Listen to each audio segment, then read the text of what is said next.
Well, I think we're going to call victory here on the two Buran orbiters in 144th scale. Let's take a look. Finally wrapped up the decal work and the touch-ups and things. And so I've got two here that I use the Vegemont, I'm not sure how you pronounce that, decal set on. So let's move this out of the way. And here is the kit from Ark. This is the kit the decals were designed for. This is with the payload bay doors in the open position and the remote manipulators installed. I've got the, you can see here, there's a little loose part in the payload bay. That's this antenna, and it actually goes in the back bulkhead here. But since I can alternatively, and it doesn't really, I was hoping it would press fit, but it doesn't.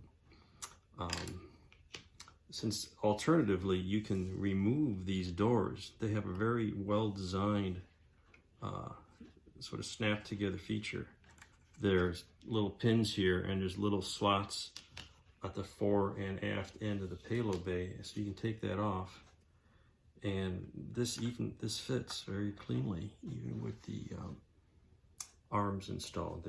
They're in enough so they can do that. So we've got that, and we've got tile on the bottom, nice landing gear detail.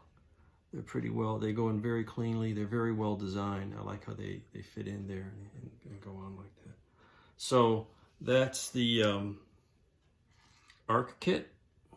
It looks pretty nice. And so that one's finally done. The decals fit very nicely. This is the Rho Models kit. It little shorter by a fraction of an inch. So I had to trim the decals, like on the payload bay doors, a little bit on each one.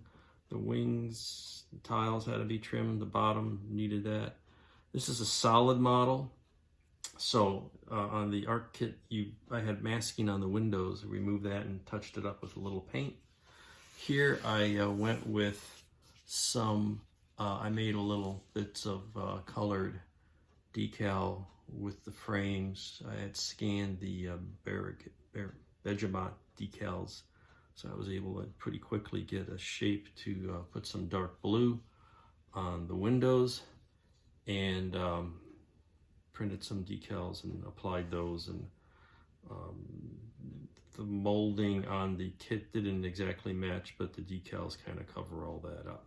And as you saw before, I covered up the RCS in the front and part of the rear end to let the decals do the work. Overall, an acceptable kit.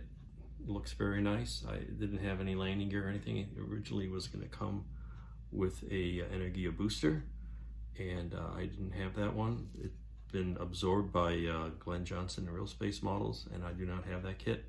But anyway, with these decals, it really dresses it up, because otherwise it's kind of plain.